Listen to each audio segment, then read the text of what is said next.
What's up, guys? Welcome to another episode of Into Touch, my soccer show on our channel, The Boys. And I mean, it's been a pretty interesting week in the world of soccer. Obviously, Chelsea lifted the Champions League trophy, which hats off to them. They just kind of I'll break it down later. But we've also started getting into the international friendlies to kick off the Euros. The U.S. national team played the other day. England's playing on the day of recording. That's why I'm wearing my Spurs jersey, because England, I don't know. I don't have an England shirt. And I mean some other news that we'll talk about later in the episode, but those are the two main. I guess there's Ancelotti to Madrid. Who cares? It's actually a very big deal. But yeah, so let's go ahead and get into it.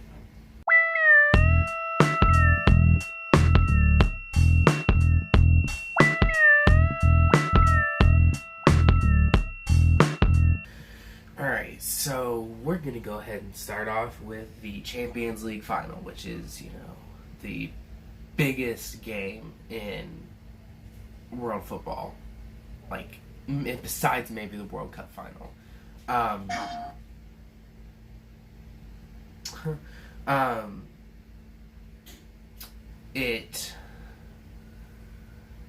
that caught me off guard. It's the culmination of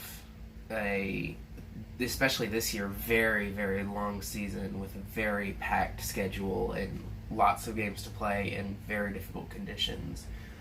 We have come out of it though, and the season is over, which it's a little bittersweet for me because this wasn't exactly Tottenham's best season. But I'm always sad to see a Premier League and Bundesliga and Serie A season go because they're always just so great.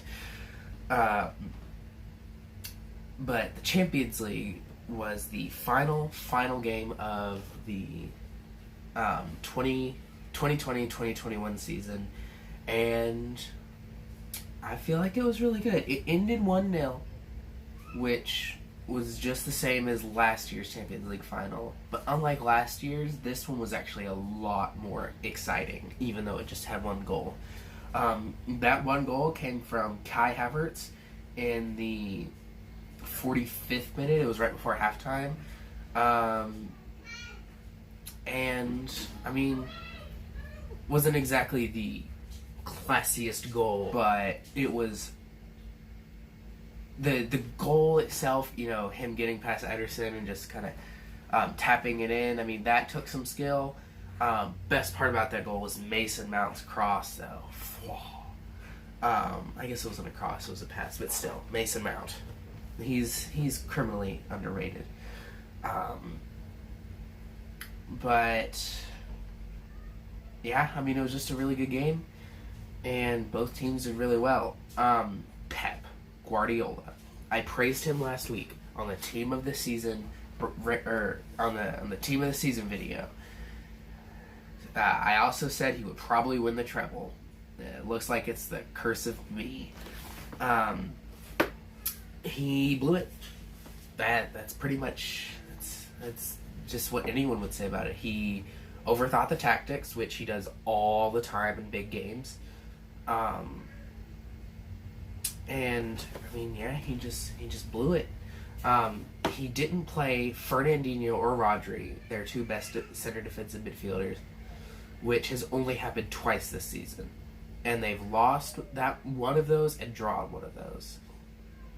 The players, like, you were watching them, they didn't know what to do. They were second guessing themselves because Pep was having them play a new formation.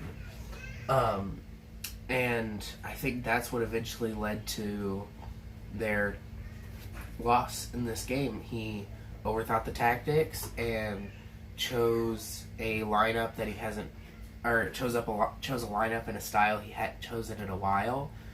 I feel like this game would have gone a lot differently if he would have taken out, I think it was Bernardo Silva he started. If they would have taken out Bernardo Silva, put in Rodri or Fernandinho, and then everything else stayed the same, and you just have that anchor in the midfield that, just kind of holds up the play and, keeps the team solid defensively.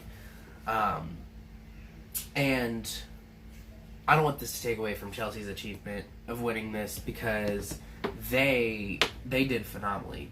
Like Tuchel, where Pep completely messed up when choosing tactics and lineup, Tuchel did it just right. He played 3 at the back with 4 defensive midfielders and 3 attackers, which I have said before is not my favorite lineup, is not my favorite way to play, and it often leads to very boring games. If it comes down to choosing between watching, say, a United Southampton game or a Chelsea Villa game, I'll choose to watch the United, because United do play better, and I like what I prefer fast flowing end goals. But I mean, if it gets the job done, then might as well. He, like I said, he had those 3 center backs. And the 4 defensive midfielders. You had Reece James playing more of a wing back, almost right midfield role. Reece James had the game of his life. I think that's he hasn't had the best of seasons, but he also hasn't had the worst of seasons. Watch him in the Euros this summer, see how he does, and hopefully help take England all the way. But so Reece James did really well. Werner, it did look like he finally understood the offside rule, so that was nice. Mason, all the other players had really good games, no standout performances, but Kai Havertz, in this last quarter of the season, he has turned around the dumpster fire of his transfer to Chelsea. He was en route to being a $95 million flop, which is depressing. Of course, Timo Werner still has yet to find that form, but Timo Werner actually hasn't had the worst of seasons. And the runs he makes often hold up other players, and allowing, say they would hold up a De Bruyne, and De Bruyne would track Werner while leaving Kai Havertz free to take the ball. So he contributes, but he's a striker, and they brought him in to score goals, and he can't seem to do that. He had a horrible miss in the first half. I was watching it with a friend and my brothers and my dad, and we just all were like, "Ugh, Werner," and it was. How did he miss that? I can show the clip here. How does he miss that? He's supposedly a world-class striker. How does that happen? I don't understand. I think it might be just due to a lack of confidence. He might be under a lot of pressure coming from Leipzig to Chelsea, but I'm honestly hoping that he does, or that he finds his way over the summer and comes back ready to roll in the Premier League next season. And another word on Kai Havertz. When they bought him from Leverkusen, they actually had Leverkusen had a $20 million clause. If he won the Champions League, they would have to pay him Chelsea would have to pay Leverkusen $20 million. So Kai Havertz actually almost makes Chelsea's most expensive signing. But I feel like next season he won't necessarily be the best, but you'll definitely start to see a lot more of that form from the Bundesliga that he was showing, especially in the 1920 season. And then the big story in Merca on the Champions League, Christian Pulisic is the first U.S. men's national team player to ever play in a Champions League final. And I feel like it's a great achievement. It's taken a lot of work, to get here. He obviously scored that goal against Madrid in the semis.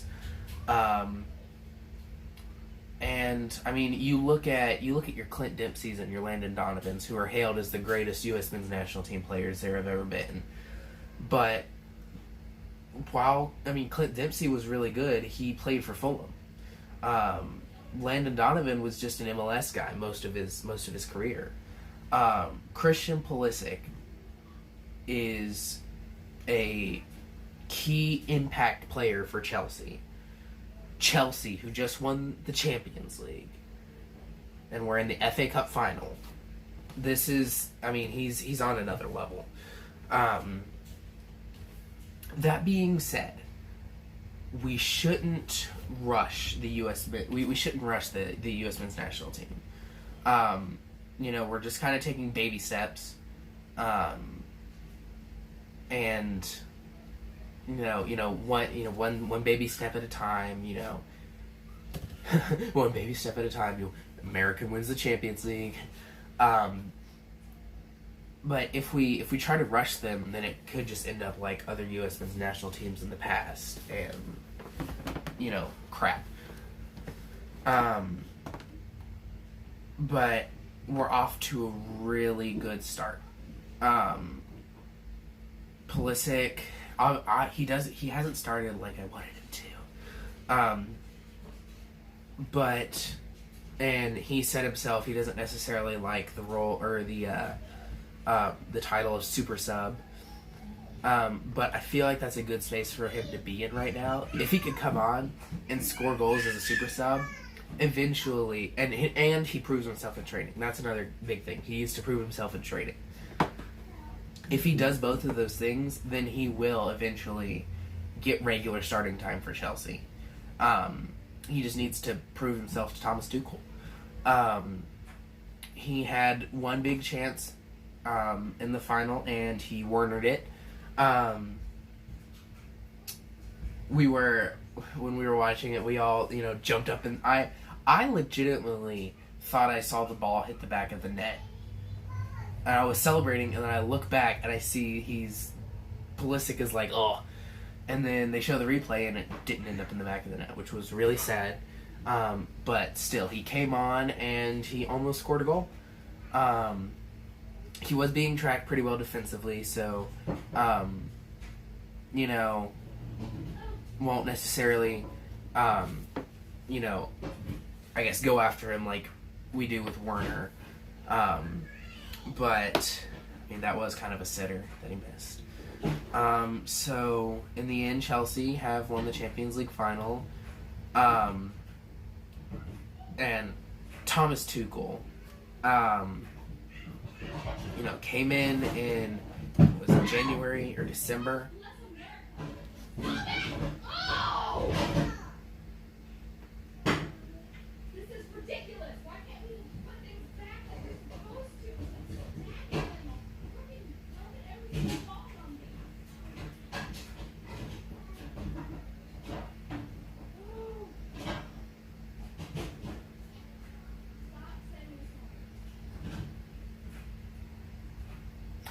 Thomas Tuchel came in January or December or January, I think it was January, and won the Champions League. That's pretty incredible. Obviously, I will tip my hat off to Frank Lampard. He qualified them. He brought in all these players that Tuchel was able to, kind of get the best out of. But, at the end of the day, Tuchel won it. And, I think that's a great achievement for a mid-season manager to make. And I think they could be challenging for the title next season. I know we all said that last season when they bought all those players and then those players crapped the bed.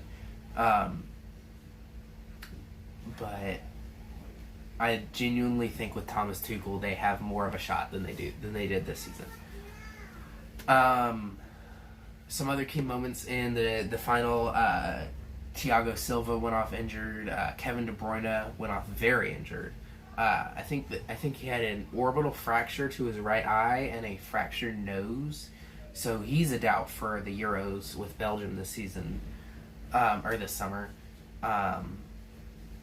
There was one other injury I can't remember, but with the De Bruyne injury, some people were saying it should be a red card, and I feel like maybe 1 out of 10 times that would be a red card.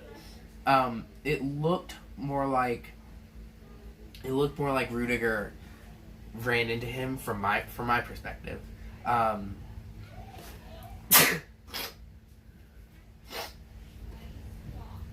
It looked like Rudiger ran into him mostly on accident. But I mean, Kevin De Bruyne goes off crying, injured. That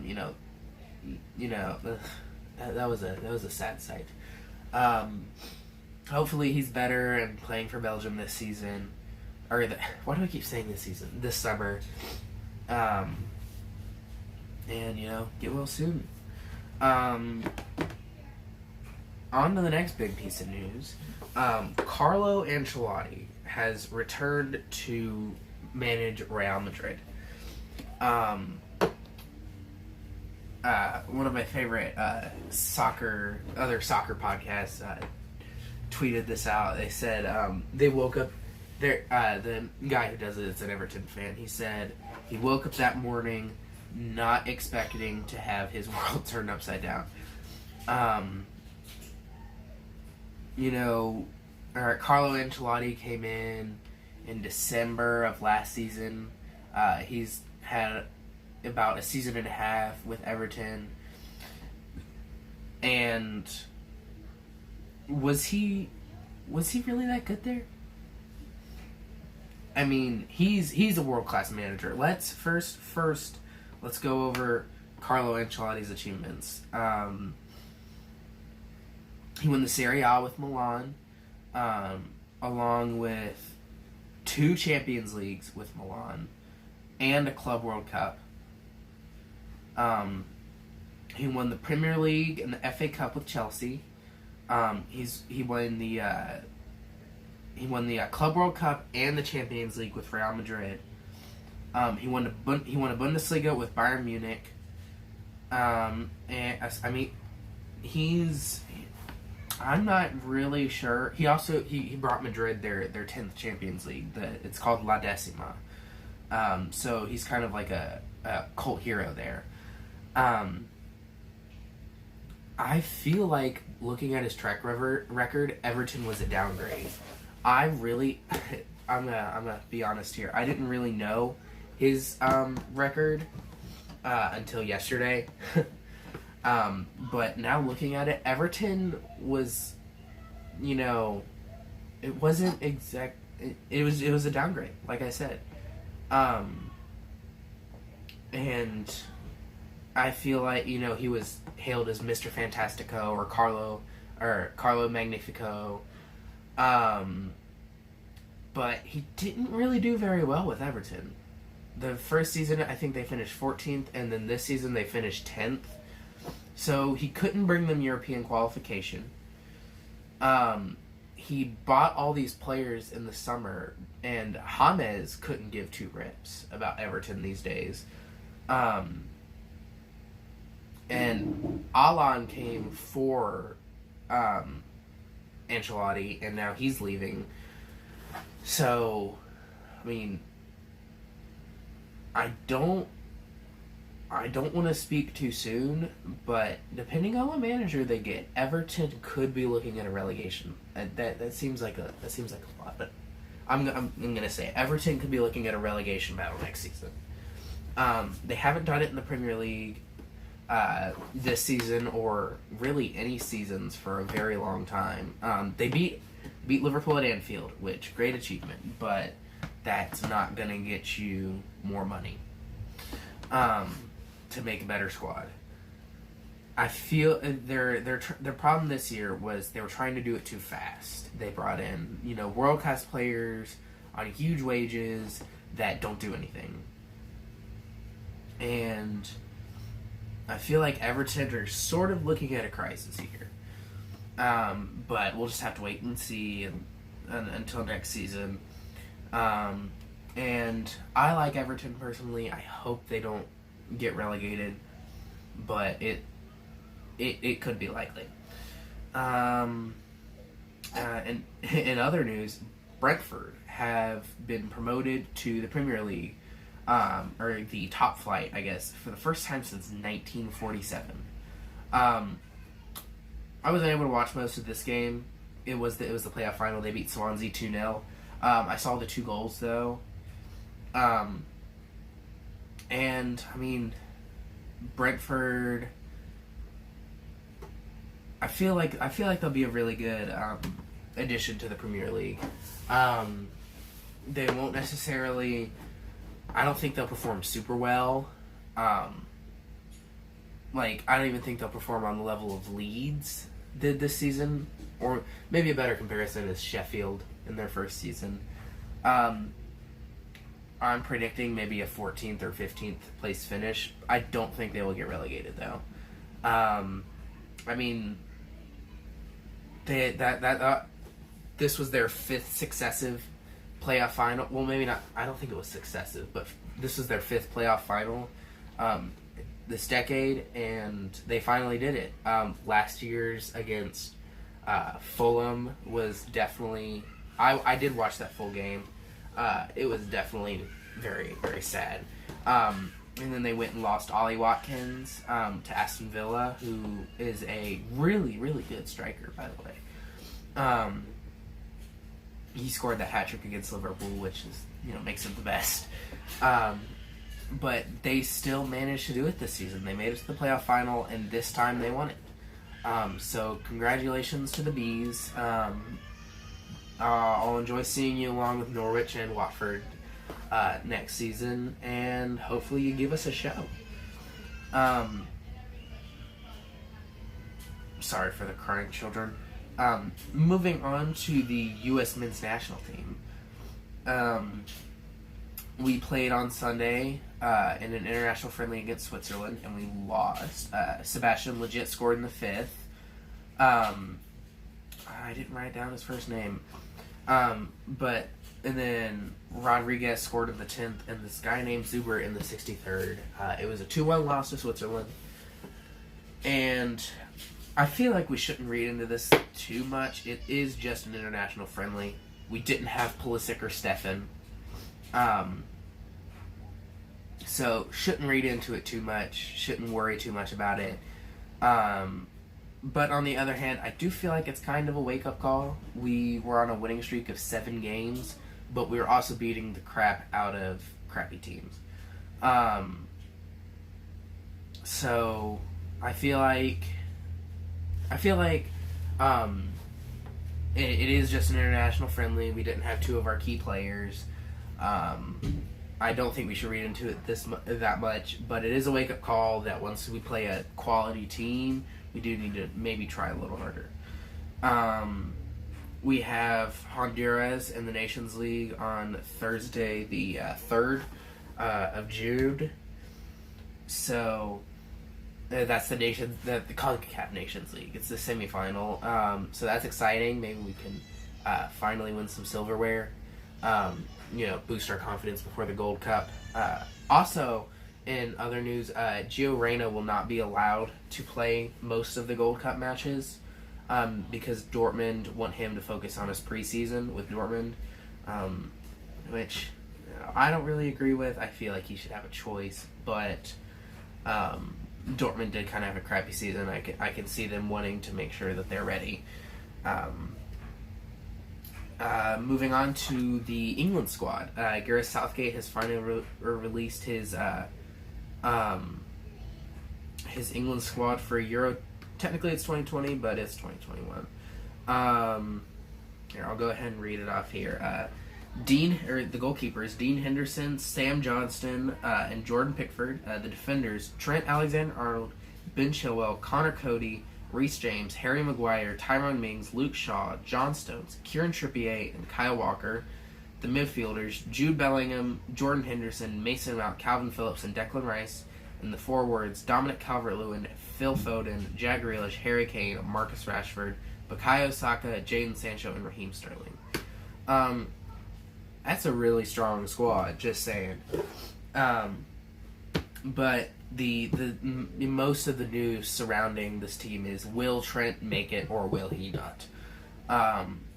In the end, I think he made it due to Liverpool's resurgence in the end of the season and for his ability on set pieces. If it were me, I would have dropped Trent because they have 4 right backs: Kyle Walker, Reece James, Kieran Trippier, and Trent Alexander-Arnold. Some of those players can play more midfield positions, but still. If it were me, I would have dropped Trent Alexander-Arnold for James Ward-Prowse of Southampton because he has phenomenal free kick ability, and he's a midfielder, not a right back. So you don't have the dilemma of 4 right backs on your team. But I'm not a world-class international coach, so what do I know? Other big news are Mason Greenwood and Jesse Lingard have pulled out of the squad voluntarily. Mason Greenwood had a injury and didn't want to risk it for next season, and Jesse Lingard, I think he also had an injury, or maybe he was just dropped by Gareth Southgate, which in that case would be a shame, because Jesse Lingard is Lingardinho now. Should win the Ballon d'Or. No, just kidding. So yeah, the England squad looks pretty strong. I'm excited to see them. Big question: can Harry take him home? He got really close to the World Cup final in 2018, and he lost to Croatia. I feel like, depending on how he performs this summer, it'll either if he wins the Euros this summer, he's definitely leaving Tottenham. So I want England to win. Even though I don't want Harry Kane to leave. Which will be really sad if he leaves, because then we don't have a team anymore. No, we'll find someone. Everything is gonna be alright. So yeah, that's all I have on my little list here. Thanks for watching, and we'll see you next week. Be breaking down the U.S. men's national team game, probably the England game too, and doing a deeper dive into the teams for the Euros. So yeah, thanks for watching Into Touch. Bye.